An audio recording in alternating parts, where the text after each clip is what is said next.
Good day, this is Dimitri Lascaris coming to you for Reason to Resist from Kalamata, Greece on September 22nd, 2025. In the alternative media, the murder of Charlie Kirk seems to have sucked up so much oxygen that Israel's crimes against the Palestinian people and others in the region are receiving insufficient attention. Some quarters, they're being ignored altogether. Here's what I regard as key news items from the region. First, on September 17th, the Gaza Media Office reported that the number of martyred Palestinian journalists killed by the Israeli occupation has risen to 252. Within the past week or so, Israel has murdered the following Palestinian journalists: Mohammed Al-Quaifi, who worked as a journalist for Shahab News Agency; Ayman Hnia, who worked as a photographer and broadcaster engineer for Al-Manara Media Agency; Iman Al-Zamli, who worked as a journalist for Palestine News Network; and Mohammed Allah Al-Sawalhi, who worked as a cameraman for Al-Quds Al-Yum channel. The last of these martyrs, Mohammed Allah Al-Salwahi, was targeted by an Israeli strike in front of Al-Shifa Medical Complex in western Gaza City. It was from this hospital, Al-Shifa, that two Australian doctors delivered this week a devastating account of what they had seen and experienced in their short time in the Gaza Strip. And here's some of what they had to say. Completely, it's not collapsing, it has collapsed. Like, I don't know how it's functioning. And, you know, patients who should be going to intensive care, who should be coming back, getting a relook, they're just, they can't, there's no way. I have had to take patients out into not even a recovery. It's literally taking them onto the floor. I have no idea what's happening, and just getting the family members to look after them. They can't even do any dressing changes. There's nothing. And then on top of that, the bombs are dropping constantly. There was a bomb outside the hospital front door. Today, we've only been here 2 days. This is 2 days in a row. Today, we've had zero internet. We've got no Wi-Fi. There's no way of communicating with anybody. Like, it's intentional psychological warfare. I'm not sure what's happening, but this has to stop.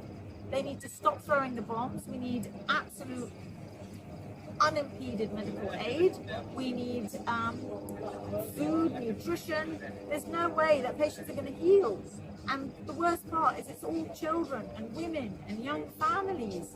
Like, it's a stain on our humanity, and I am ashamed to call myself human. I'm ashamed to be an Australian who has basically remained silent. The F-35 parts are not non-lethal, they are absolutely lethal, and I would challenge any minister in the Australian Parliament to come and spend a day here with us. I would love for them to spend a day and then decide whether their F-35 parts are non-lethal. So we need to have an arms embargo right now. Enough is enough. Just an example of one day today. So it's just, you know, one mass casualty. So one mass casualty, and that's, they say, the lucky one. Or, oh, you haven't seen anything yet, Dr. Nada. So at least 10 to 20 dead on arrival, or GCS3 that we can't do anything about, and we don't even have painkillers. The only thing that we have is ketamine. So you just want to give them something for comfort and not to die in a bad way in front of the parents or in front of their family or the other way around. I had a beheaded lady who's 9 months pregnant that we had to deliver her by an emergency C-section in the emergency room, and luckily the girl is a you know.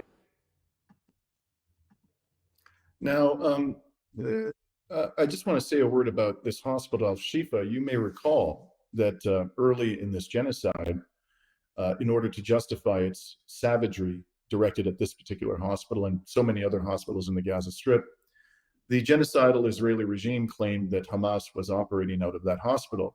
Now, you can watch the full interview. I showed you about half of it. It's actually not an interview. It's them just coming out, finding a moment to speak into a camera and hoping that somehow they're going to get this message out to the world. And thankfully, they succeeded in doing that. In any case, you can watch it on Middle East Eye. It's also available elsewhere on social media. I found it on X. And Nowhere in their video did they say anything at all about militants being at or near the hospital. Not a word. You would think that these two Western doctors, if they saw that there were militants operating under or in or near the hospital, justifying attacks on the area, potentially, although hospitals are protected, strictly protected in international law, you think they would have said something, but not a word. And they're there on site. You trust them more, or you trust the genocidal regime more? Now, the other word I want to say about this particular interview is the first doctor who spoke in that clip mentioned F-35 parts.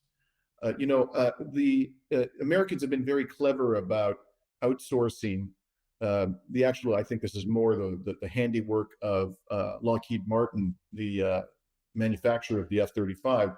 They've outsourced the production of parts for the F-35 to numerous countries around the West, in a way, in order to make them economically invested, those countries economically invested in the success of the F-35 project. And of course, they've done this on a national level, these military contractors, very effectively putting their operations all around the United States, to give every state some kind of an economic stake in the success of the military, the merchants of death. So for those of you who live here in Canada, there is indeed a company, at least one that I know of, that is providing parts for the F-35. It's called Gastops, Gastops. It has a facility in the nation's capital, Ottawa. I reported from there last year during a protest. I urge people to go surround that facility with their bodies, not to engage in any violence, of course, and to impede in any way they can, non-violently, the functioning of that particular facility. And I'll make no, I'll have no bones about telling you that may get you into trouble with the cops. But at the end of the day, this is where we are. Our governments refuse to act, and it behooves citizens of conscience to elevate, escalate their nonviolent opposition to these horrors. Now, on September 20th, in another piece of important news, the resistance in Gaza reported that in the last week alone, the IOF had detonated 120 military vehicles with hundreds of tons of explosives in Gaza City. The expanded use of these vehicles comes as the IOF intensifies operations in the southern, eastern, and northern neighborhoods of Gaza City, including the extensive bombing of high-rise buildings. The vehicles are often M113 armored personnel carriers, with one blast destroying 20 homes at once. They're not even pretending to be targeting, resistance forces at this stage. It's just wholesale destruction of anything that stands in Gaza, and now in particular in Gaza City. According to the Palestinian Civil Defense in Gaza, the Israeli assault on Gaza City, which began in August, has forced more than 450,000 people to flee. Imagine that.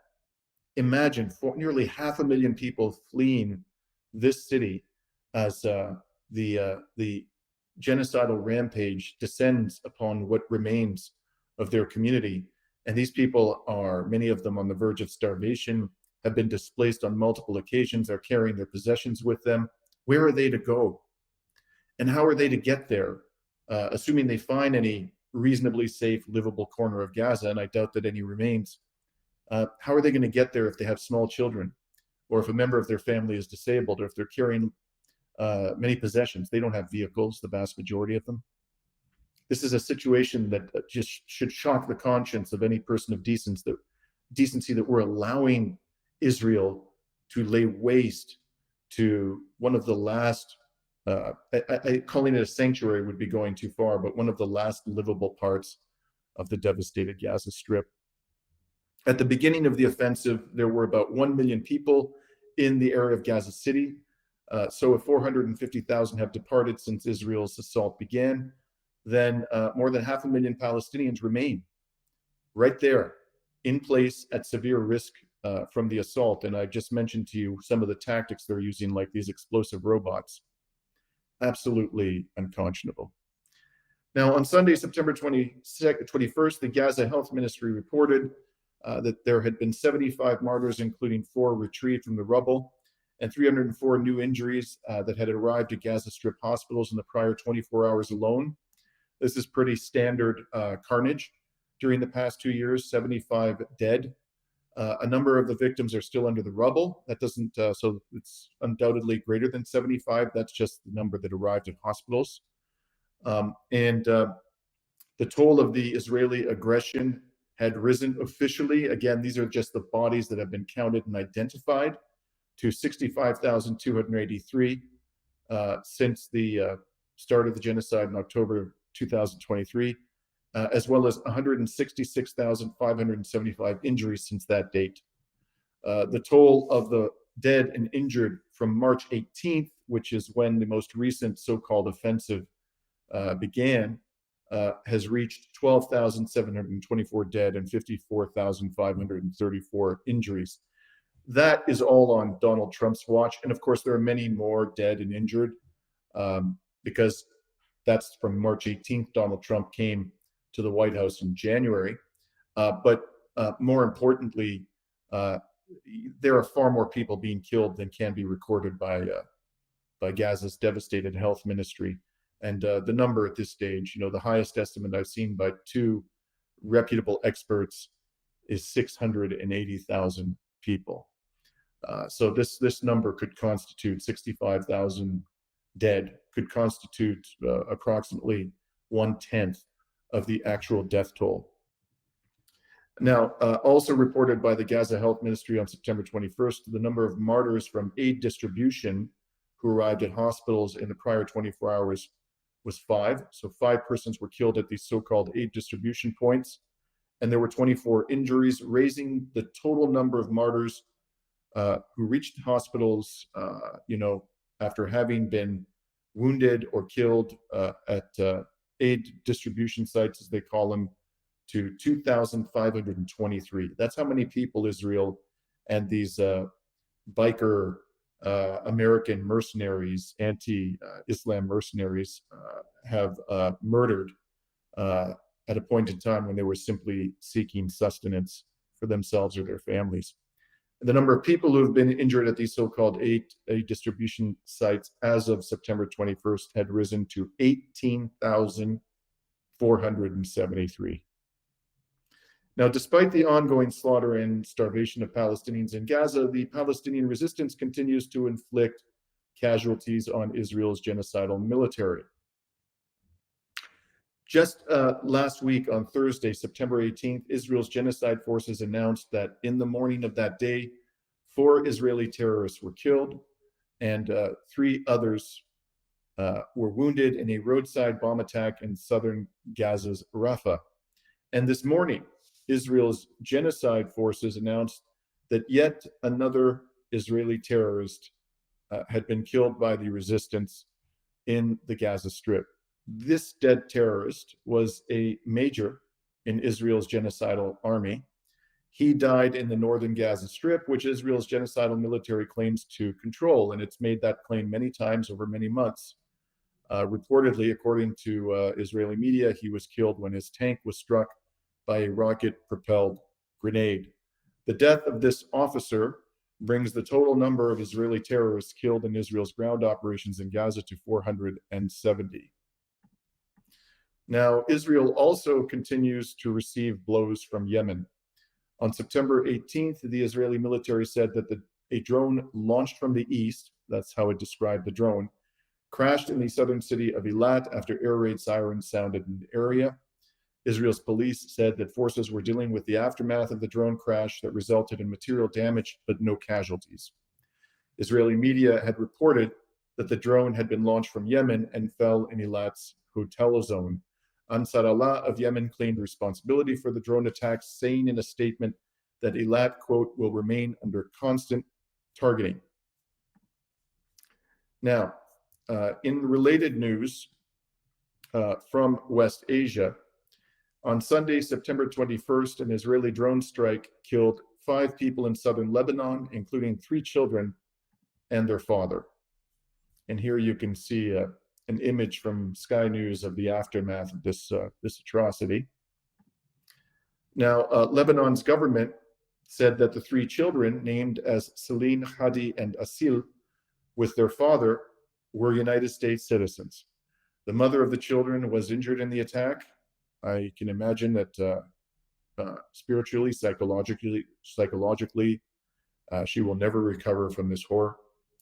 The fact that they were U.S. citizens, her husband and her children, were of no avail to them. But their U.S. citizenship is being called into question by the U.S. State Department, headed by the war criminal Marco Rubio. A spokesperson for the State Department said, quote, "While this situation is fluid so far, indications are that the 5 killed were not U.S. citizens. In fact, one had an unused immigrant visa petition in the past," close quote. So clearly, they're admitting that at least one of them had a connection to the United States, and they're not being definitive. They're saying the situation is fluid. And anyways, the word of the United States State Department is absolutely worthless. Israel said that the strike had killed a member of Hezbollah, but it admitted that civilians also had been killed. Israel's latest murder of U.S. citizens brings me to recent statements by a character who occupies the position of Minister of Health in the country where I'm currently situated and of which I am a citizen, the Hellenic Republic. This person's name is Adonis Georgiadis. And here I want to show you an article quoting him in an interview that he gave to a Greek television outlet last week. He claimed, Georgiadis, in that interview, that Jerusalem is a Jewish city, while emphasizing Israel's role as Greece's, quote, key ally against Turkey, close quote. Speaking to the Greek media outlet To Manifesto, Georgiadis stated that geopolitical developments in the region have made the two countries strategic partners, noting that the interests of Turkey and Israel are now, quote, directly competitive, close quote. According to Georgiadis, quote, in whatever we need in the future, they, and by that he meant the Israelis, will truly be by our side if we are now by their side, close quote. In effect, Georgiadis claims that Greece's strategic partnership with the genocidal Israeli regime provides Greece with protection from alleged Turkish aggression. Georgiadis, it seems, is oblivious to Israel's long and sordid history of murdering Americans. And of course, no state on earth has provided more support to the genocidal entity than the United States. And yet Israeli citizens have been murdering US citizens with total impunity for decades. Let us review a sampling of the record, shall we? There's the deadly Israeli attack on the US naval vessel, the USS Liberty, in 1967. In that devastating assault, Israel's military killed 34 crew members of the vessel and wounded 171. In 2003, an Israeli bulldozer crushed to death Rachel Corrie in Gaza. Corrie was an American nonviolence activist.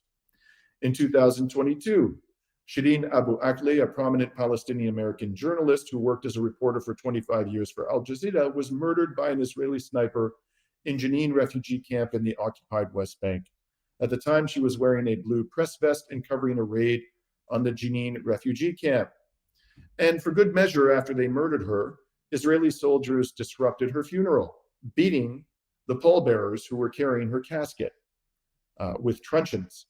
And this past August, when I was in a Jenin refugee camp last year, not in August, but actually I think it was March or April, I saw repeatedly that Israeli soldiers had desecrated the shrine that the camp's residents had erected in honor of the slain American journalist.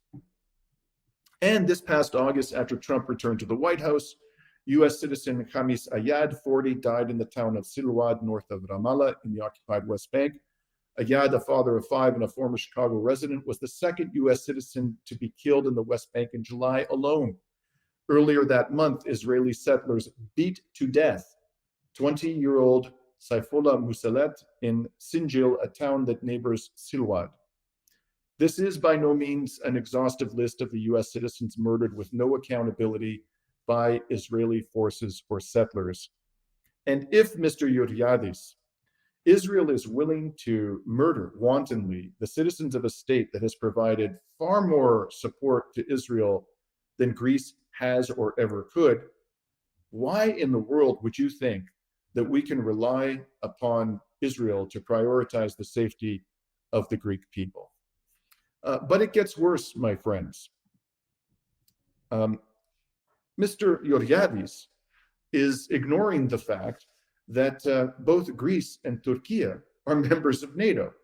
And Greece has just capitulated, its government, run by this pro-genocide charlatan Kyriakos Mitsotakis, capitulated to Trump's demand to raise military spending, NATO military spending in each country to the ruinous level of 5% of GDP annually. So it's costing Greece dearly to be a member of NATO, not to mention that we have alienated countries outside of NATO, like the Russian Federation, which was traditionally on good terms with Greece, both Orthodox nations, or predominantly so, and have cultural and historical connections. You know, we've alienated them by participating in this disastrous proxy war, by funneling huge amounts of weapons through Greek territory to the Zelensky regime. So this has come with significant costs to Greece. I've not offered an exhaustive list of them by any means. And if this NATO alliance, if our membership in it does not provide us with protection from a fellow member of NATO, Turkey, then why the hell are we assuming the burdens of being a member of NATO? And on top of all of that, the cherry on the cake, the icing on the pie, is this news.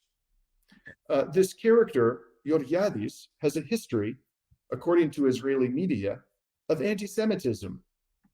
In 2013, the Times of Israel reported that in the past, Georgiadis had said that, quote, all major banks belong to the Jews, close quote, and that the, quote, Jewish lobby, close quote, would determine the fate of Greece's foreign debt.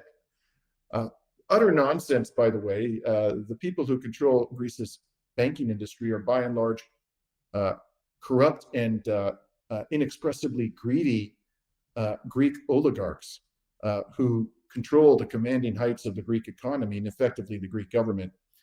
So on top of all of that, as if that weren't bad enough, the Times reported that Georgiadis owned a publishing house which had promoted and sold the notorious book called, quote, The Jews, the Whole Truth, written by Konstantinos Plevris. In the book, Plevris describes himself, according to the Times of Israel. I've never read this book, nor do I have any desire to do so. So I'm not in a position to confirm whether the Times of Israel's report is accurate, but I imagine it would be a relatively straightforward thing to confirm this if you can get your hands on the book. In the book, according to the Times of Israel, Plevris described himself as a, quote, Nazi, fascist, racist, anti-democrat, anti-Semite, close quote. This was a book, according to the Times, that the publishing house of the Greek health minister promoted, sold, and presumably profited from. Now, this, of course, is just another instance. We've seen countless examples of this over the years of politicians, particularly from the West, who have a history of anti-Semitism, gravitating towards and align themselves with Israel's genocidal regime. Now, as many of you will know, Reason to Resist has covered extensively the exodus of Zionists from the genocidal Israeli entity since the genocide began 2 years ago. New reports from the Zionist entity's Central Bureau of Statistics have confirmed a significant demographic shift in 2024. Approximately 82,000 settlers departed the Zionist entity, according to the Bureau of Statistics, while 31,000 new settlers arrived. This represented a negative migration balance with nearly 3 people living for every 1 arriving. In comparison, 55,000 left and 46,000 arrived in 2023. This trend contributed to a drop in population growth to 1.1%, down from 1.6% in 2023 and 2.2% in 2022, I should say. And given the propensity of Israeli government institutions to lie to advance the agenda of Israel, it should not surprise us at all if these numbers are actually much worse, and that the negative balance, the outflow of Zionists is far greater than is being acknowledged. Somehow, it would not be a difficult thing to manipulate these numbers, by adopting some kind of convenient definition of what an émigré is, what a departed Israeli is. But even if you go with these figures, it's clear that population growth in the genocidal entity is now on a downward trend, and so much so that the Zionist entity acknowledged, quote, an unprecedented socio and economic and existential crisis, close quote, as the primary reason for the departures from Israel. Meanwhile, the Trump regime continues to provide plenty of military goodies to the genocidal entity. The regime just announced the proposed sale, that's the way it's being described by the regime and the media, of about $6 billion worth of killing machines to Israel. And here you see a report from the Defense News about the sale. It's actually 6.4 billion, and it includes 30 AH-64E helicopters. These are Apache helicopters, and a whopping 3,250 armored vehicles. The Defense News reports that Israel currently operates a fleet of AH-64A Petin and AH-64D Seraph variants. These are variants of the Apache helicopter, and that this would be the first acquisition by Israel of the AH-64E model. The Defense News says the E model introduces a new era of networked battlefield aviation, featuring a suite of technological upgrades designed to enable multi-domain operations, extended range engagements, and full manned, unmanned teaming. In other words, it's more effective at killing civilians. Reportedly, the weapons would be paid for by US provided foreign military funding and likely would not be delivered for 2 to 3 years. In other words, Israel will not pay for the weapons, rather, US taxpayers will foot the bill. So why is the media calling it a sale? Well, I guess because some arm of the US government is buying them from military contractors, or perhaps from another arm of the US government, and then gifting them to Israel. So this headline, that the transaction constitutes a sale is really quite misleading. It certainly generated in me the suspicion that Israel might be obliged to pay for these things, but when I looked into it, it became apparent that that was not the case, and I think that's exactly why they're describing it in this way. They don't want the American people to know, especially the many who have turned against Israel, that they're going to be forking over another $6.4 billion of deadly weapons to this satanic regime as the genocide is unfolding. Now, another major piece of news in the last 2 days, on Sunday, September 21st, Britain, Australia, Portugal, and Canada all recognized the state of Palestine. And I, for one, will not be applauding this development. I realize that many people who support the Palestinian cause regard this as a positive development, but respectfully, and for the reasons I'm about to explain, I feel obliged to disagree in the strongest possible terms. I believe that this gesture, in the circumstances in which Palestinians now find themselves, will likely do more harm than good. Why do I say that? Because many people living in these countries might now conclude that their governments are taking meaningful action to stop Israel's genocide, when in fact the opposite is true. What would meaningful action look like? First, a total arms embargo on Israel. And what would a total arms embargo look like? It would mean a complete ban on the provision to Israel of any military equipment, whether of a lethal or non-lethal nature, or any parts that are being used or could well be used in the construction of military equipment. It would also include a complete ban on the purchase of military equipment from the state of Israel or from Israel-based military contractors, or from military contractors that are based outside of Israel, but that are providing military equipment to Israel as it carries out this genocide. And all of this would be enshrined in law and the violation of the legal prohibition would be accompanied by stiff criminal penalties. That, my friend, is what a true arms embargo looks like. And there's maybe only one country in the entire West that has imposed such an arms embargo. And I'm not entirely sure that it goes as far as I've just described, but that would be the country of Spain. And the Spanish government of Pedro Sanchez only imposed an arms embargo a couple of weeks ago, almost 2 years into this genocide. So while I think that's a positive development, that is a truly positive development, nobody should be giving a standing ovation to the Sanchez government after it took 2 years to take an action that it should have been taking from day one. Another concrete measure to stop the genocide would be the severing of all trade with Israel, other than strictly humanitarian items such as medicine and food. Third, the severing of diplomatic relations with Israel, the expulsion of their ambassadors, and concerted efforts to expel Israel from the United Nations, which should have been done a long time ago, even before this genocide began. And fourth, the prosecution of citizens of states who have served in Israel's genocidal military. So, for example, Canadian Israelis, French Israelis, Portuguese Israelis, of whom there are many who have served in the genocidal military during the genocide. And of course, the prosecution of Israeli war criminals who are not citizens of Western countries, but who become subject to arrest by visiting, for example, these Western countries, subject to arrest by their law enforcement authorities. That is what real concrete action would look like. And there are many more measures that can and should be taken, but to my mind, that's a bare minimum. 2 years into this live stream genocide, the states that recognize Palestine on September 21st have taken none, I repeat, none of these steps.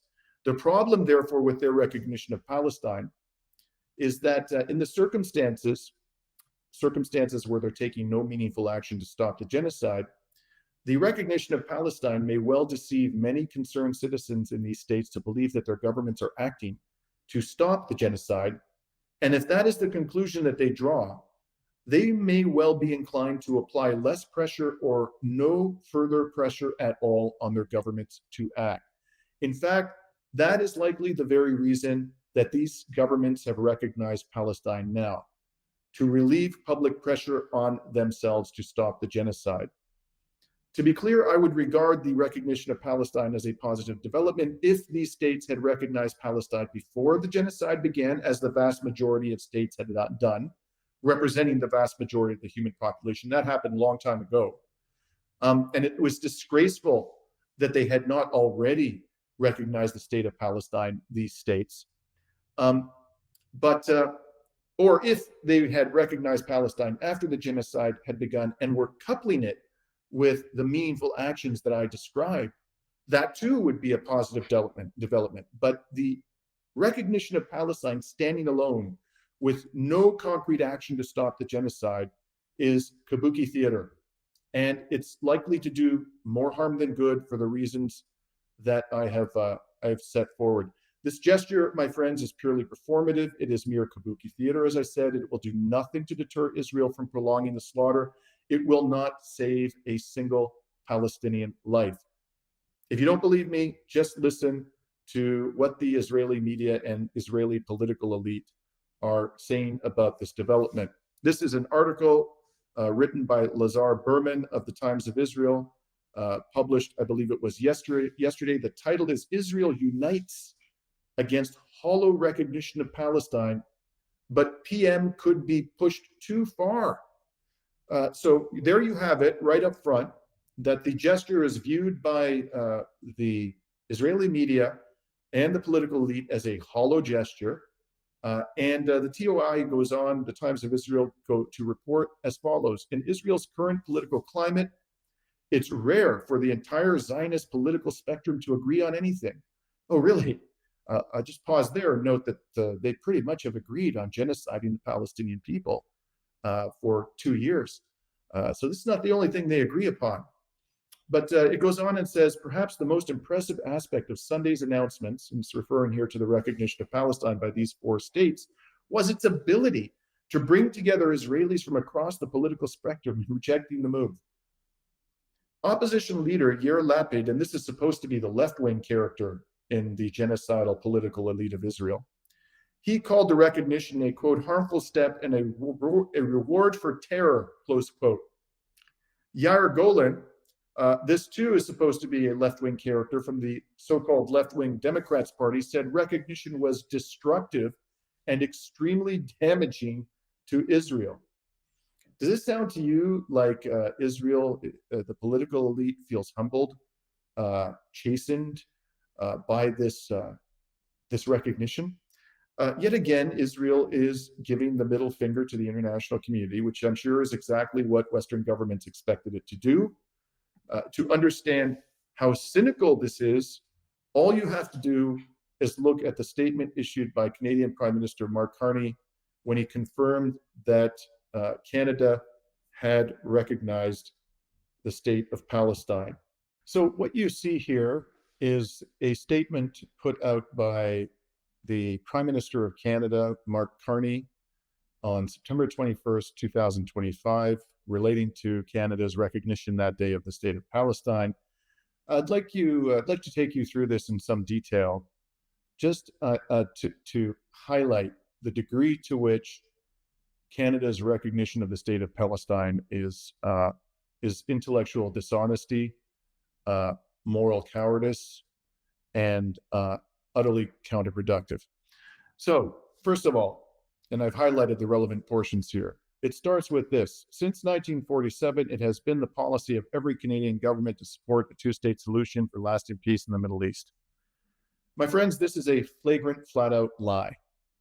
It has not been the policy of any Canadian government to support a two-state solution for lasting peace in the Middle East. Every Canadian government has said that it supports the two-state solution, but every Canadian government has actually taken actions or failed to take actions that were necessary to ensure that the two-state solution was implemented. So they were either taking actions that undermined the two-state solution or failed to take actions that were necessary to ensure that it was implemented. I'll just give you a couple of examples. Okay, since 1967, Israel, that's over 50 years, has been building settlements in the West Bank, the occupied West Bank, in flagrant violation of international law. Virtually the entire international community from day one has said over and over again, as have human rights experts across the world, that these settlements violate the Fourth Geneva Convention, they're a war crime, and they just kept expanding and expanding and expanding. What did Canada do? It entered into a free trade agreement with Israel decades ago as it was building the settlements. Then in 2018, I believe it was, days after an Israeli sniper shot a Canadian Palestinian doctor in Gaza, Canada entered into an enhanced free trade agreement with Israel. And I can tell you from litigation that I've done on behalf of a Jewish Canadian activist, David Kattenberg, relating to the labeling of products made in illegal Israeli settlements, that for years, Canada's government allowed, not only allowed products made in Israel's illegal settlements to be imported into Canada, which shouldn't have been permitted at all, but it allowed them to be labeled fraudulently as product of Israel. And when we brought a case to bring that practice to an end, the government fought us tooth and nail for 6 years and is still fighting us in a court of law on that very issue, still fighting to allow these illegal war criminal settlers to mislabel their products that are imported into Canada as product of Israel. And not only that, but under the Canada-Israel Free Trade Agreement, the Canadian government has been conferring trade benefits on those products. So it not only allows them to come into Canada, products made in these criminal settlements in the West Bank that have destroyed any possibility of the two-state solution, not only does it allow them to be mislabeled as product of Israel, but it also allows them to come in on preferential tariff terms under the Canada-Israel Free Trade Agreement. And Canada, of course, has been trading in arms with Israel throughout this time, and Canada has been allowing Canadians to serve in Israel's genocidal and apartheid military without any consequences. Canada has been conferring charitable status on organizations in Canada that funneled money to Israel that is used directly or indirectly to support its military or to support the settlement project in the West Bank. So every single action, I'm not talking about rhetoric, action that Canada's government has taken since 1947, and that's by no means an exhaustive list, was actually designed, whether intentionally or unwittingly, to undermine and render an impossibility of the two-state solution. So this statement right out of the gate is a lie. Then, they say that this position envisioned a democratic, viable state of Palestine. Well, we'll come back to this whole notion that, Canada is interested in democracy in Palestine. Then, after, filling our ears worth with historical mythology, that Canada has supported the two-state solution. Right out of the gate, Mark Carney says this: over many decades, Canada's commitment to this goal was premised on the expectation that this outcome would be eventually achieved as part of a negotiated settlement. Regrettably, this possibility has been steadily and gravely eroded, including by, and the very first thing he mentions is the pervasive threat of Hamas terrorism to Israel and its people, culminating in the heinous terrorist attack of October 7, 2003, and Hamas's longstanding violent rejection of Israel's right to exist in a two-state solution. So the first factor he identifies as an explanation for why here we are in 2025, and the Palestinians are further away than ever from having a state, is Hamas. Hamas's terrorism, not Israel, not the apartheid regime, not the settlements, not the genocide, not the Nakba, not the discrimination, not the torture of Palestinian children. No, that's not the first factor. It's a Palestinian resistance group, which, although it is designated as a terrorist organization by Canada and other Western countries, does in fact represent a substantial proportion of the population, and has been putting up armed resistance, which polls show the vast majority of Palestinians living under occupation support. And he goes on in this thing. He refers. This is I just the word really to describe how I react to this is rage. It's the only word that comes close to describing how I react to this. He uses the word Carney, terrorism or terrorist, in this this statement 4 times in relation to Hamas. He also uses the word heinous to describe the attack of October 7, 2023. He does not use the word terrorist 1 time in relation to Israel. Even the pathetic little vassal, the Emir of Qatar, is now willing to accuse Israel of engaging in state terrorism. But Carney will not attach that label to Israel, even though Israel has massacred something in the range of 1,000, and possibly 10,000 times as many children in Gaza as the Israelis claim Palestinian militants killed on October 7th. That's right, folks. The Israelis claim that Palestinian militants killed 36 children on October 7th. And by the way, there were no beheaded babies. There was one baby that was killed, and the baby tragically was killed by a bullet, not by a beheading, on October 7th. We have seen video after video after video of Palestinian babies blown to bits, amputations, their heads blown open, starving to death. And this charlatan, this anti-Palestinian racist, this cretin, Mark Carney, still refuses to attach the word terrorism to Israel's genocidal rampage while repeatedly using it in connection with Hamas. Right then and there, because this is blatant racism. This is implicitly attaching zero fucking value to the lives of the civilian victims of Israel, while attaching enormous value, incalculable value, to the civilian victims of Palestinian resistance groups. That's just straight up racism.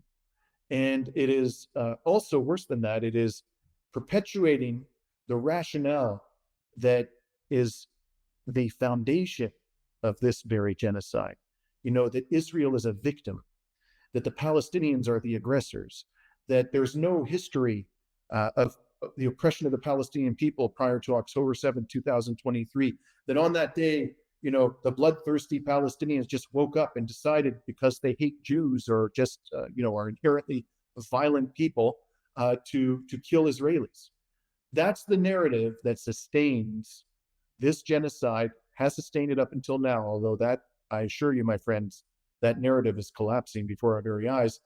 And this man, Mark Carney, is doing everything he can in this statement to perpetuate that narrative. And he goes on to say, that the Palestinians, that the Palestinian resistance is going to have to disarm. They have a legal right, Mr. Carney, under international law to engage in armed resistance. And how dare you demand that Palestinians disarm while they're being subjected to a genocide? And you cretin, refuse to take any concrete action, although plenty of actions are available to you to put a stop to the mass slaughter of Palestinian children, and to the starvation of Palestinian children, and to the terrorization of Palestinian children. How dare you demand that the Palestinians leave themselves completely defenseless in the face of this satanic regime? That is not human rights. That is not respect for international law. That is not even basic human decency, Mr. Carney. That is just straight up rank anti-Palestinian racism. And as for the demand that the Palestinian Authority be given complete control, that is also embodied in this statement, also in the New York Declaration, which the Canadian government and regrettably the UN General Assembly have endorsed. I'm just going to, again, bring to the attention of our audience something that you would care about if you actually were interested in the democratic will of the Palestinian people.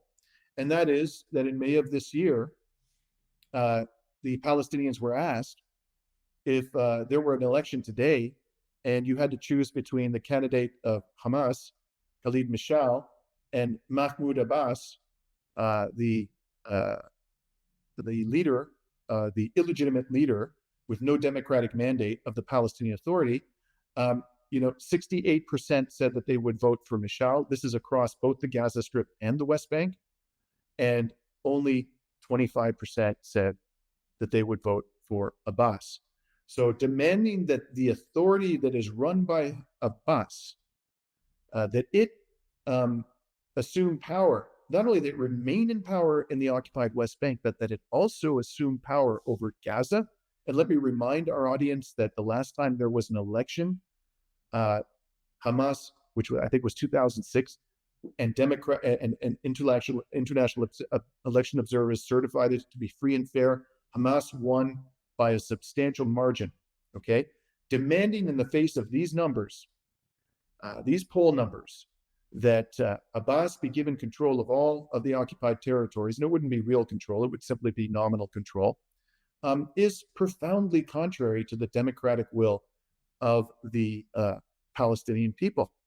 And so it is a farce, and frankly, an insult to our intelligence for Mark Carney to be telling the world that his support for a future Palestinian state will remain conditioned upon democratic reform in occupied Palestine. These people like Mark Carney have zero interest in democracy in Palestine. If they did, they would have respected, these governments would have respected the results of the last election, which saw Hamas come to power. And what you or I think as non-Palestinians of Hamas is irrelevant. What's relevant is what do the Palestinian people think? And if they want to choose somebody other than the Hamas candidate, I would support that without any hesitation.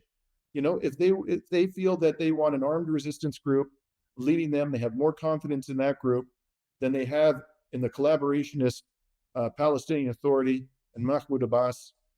That's their decision. And if we actually care about democracy, we should have no hesitation in respecting it, whatever our views may or may not be about the people that they choose to lead them.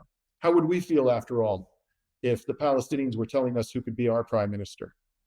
I don't think too many Canadians would take kindly to that.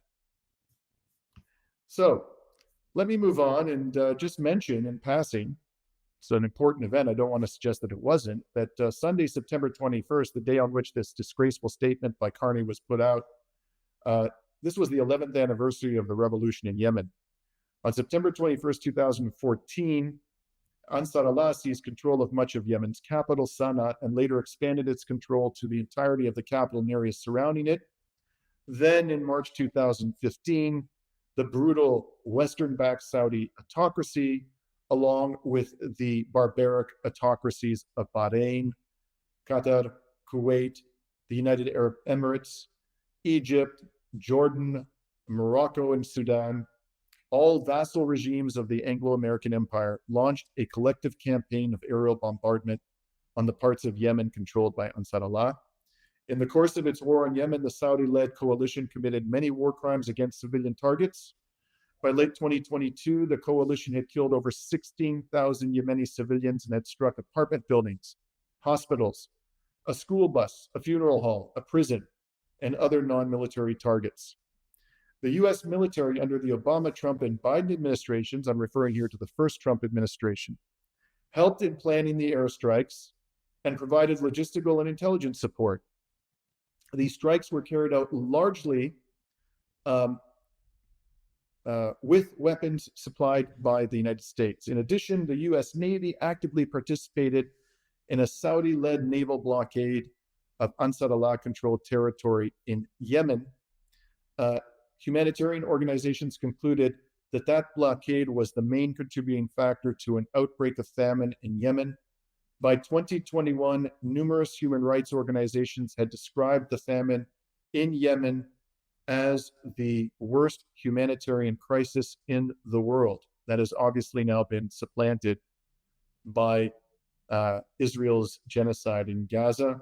Here is an excerpt from a report, or the title page of a report from 2021 relating to the year 2020 in Yemen by US-based Human Rights Watch. And you'll see there in the bottom right-hand corner, they start the report by stating, 6 years into an armed conflict that has killed and injured over 18,400 civilians, Yemen remains the largest humanitarian crisis in the world. Yemen is experiencing the world's worst food security crisis with 20.1 million people, nearly 2/3 of the population requiring food assistance at the beginning of 2020. That is what the democracy promoters of the West and their vassals, autocratic vassals in West Asia, have perpetrated against the Yemeni people ever since 2014. And it is therefore astonishing, even miraculous, I would say, that after a decade of such suffering, Ansar Allah and the people of Yemen continue to put up more resistance to Israel's genocide and more broadly to US imperialism in West Asia than any Arab government. Yesterday, on the 11th anniversary of September 21st, of the September 21st revolution in Yemen, Ansar Allah leader Syed Abdul Malik Badreddin al-Houthi gave a speech to commemorate the revolution. In it, he commented on the decision of some European countries to recognize Palestine. And here I've highlighted the relevant language in the lower half. And what he said was this: the step of some European countries recognizing the Palestinian state is a formal move and remains merely a media posture that will have no real effect in stopping the Israeli enemy from continuing its crimes.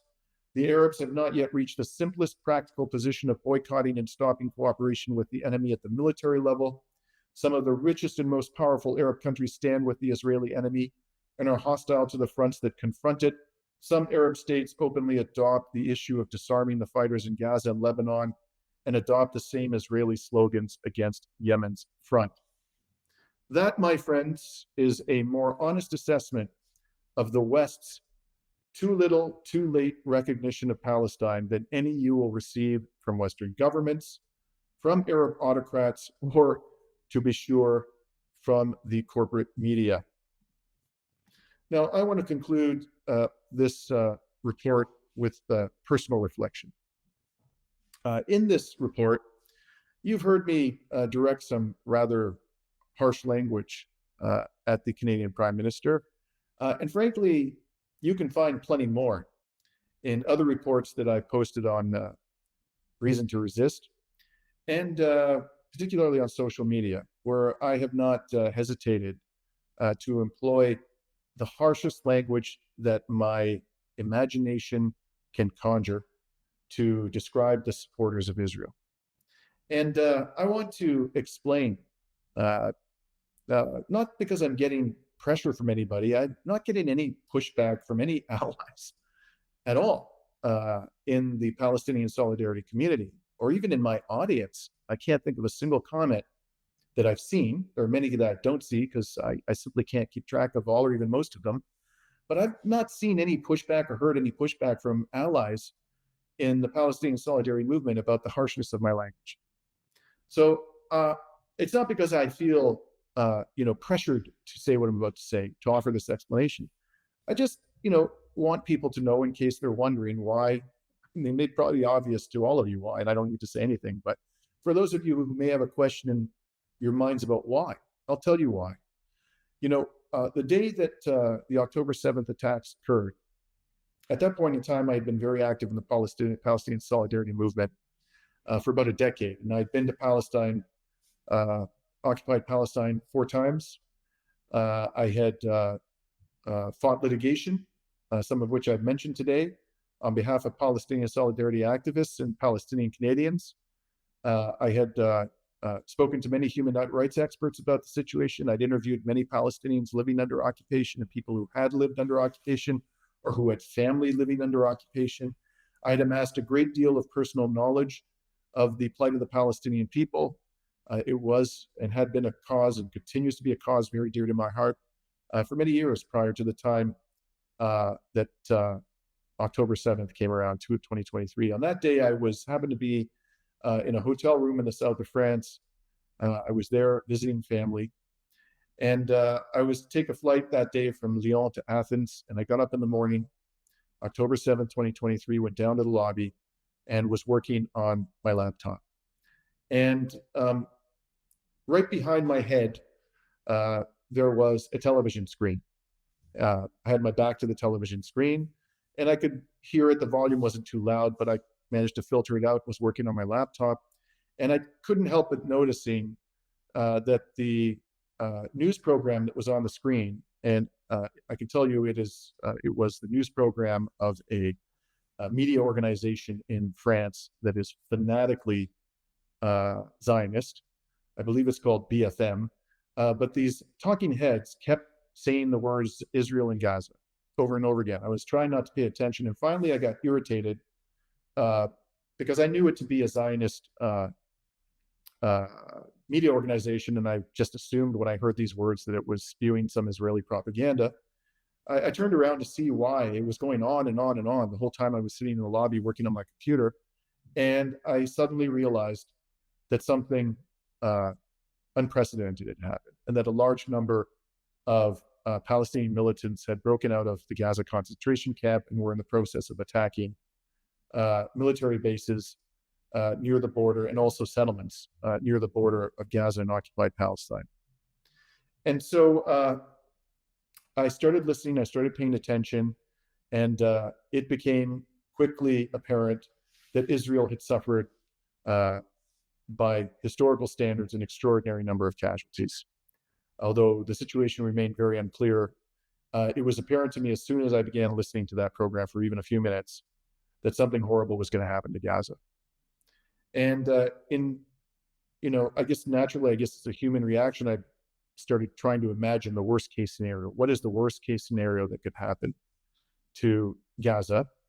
And I just used as a metric in my own mind the worst assault on Gaza that had happened up until that point in time, which was the 2014 assault, which had killed about, as I recall, 550. Israel murdered about 550 Palestinian children in the summer of 2014 in Gaza.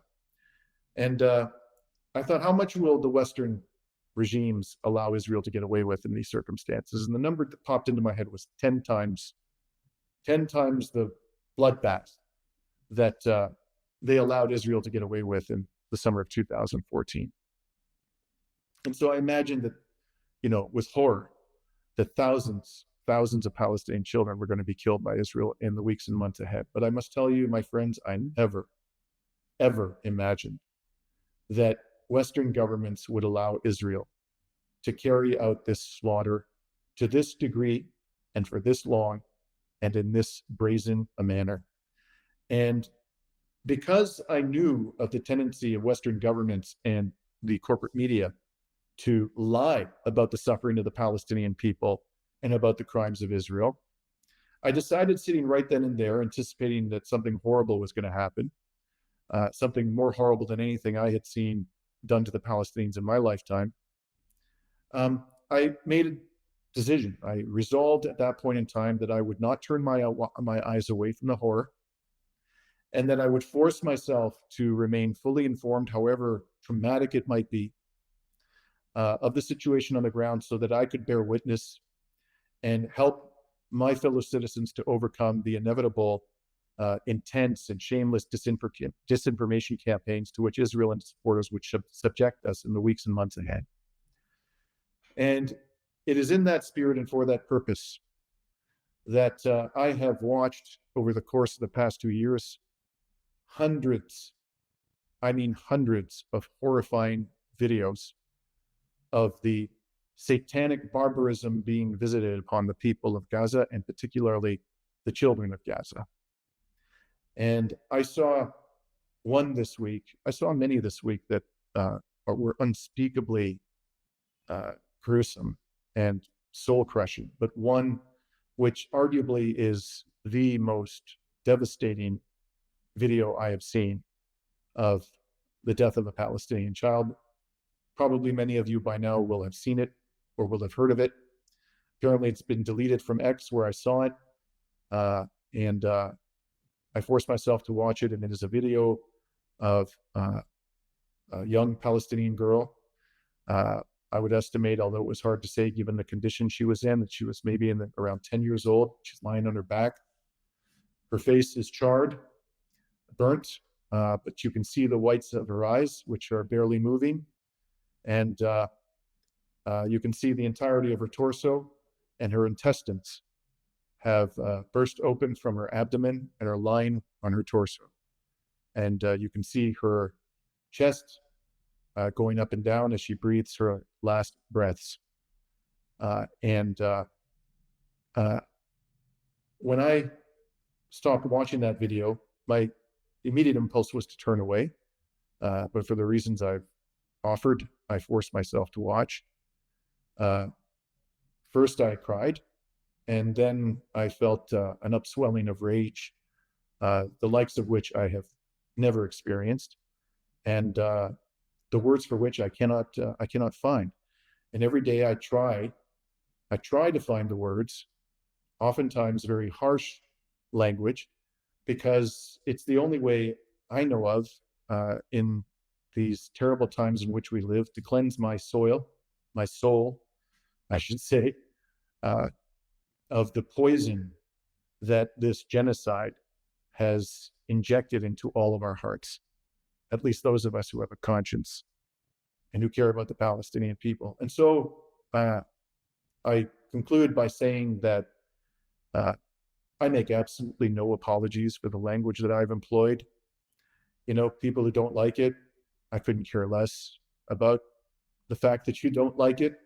In fact, I regret that I'm not able most days to find language that is sufficiently harsh, sufficiently damning to describe the full horror of what Israel, with the total backing of the West, has perpetrated over the past 2 years. And hopefully there will come a day soon where I will be able to exercise consistently a higher degree of restraint in my commentary, my public commentary. But I can assure you, for that to happen, this genocide is going to have to come to a definitive end. and all the monsters who perpetrated it will have to be held to account. For now, this is Dimitri Lascaris reporting to you from Kalamata, Greece on September 22nd, 2025.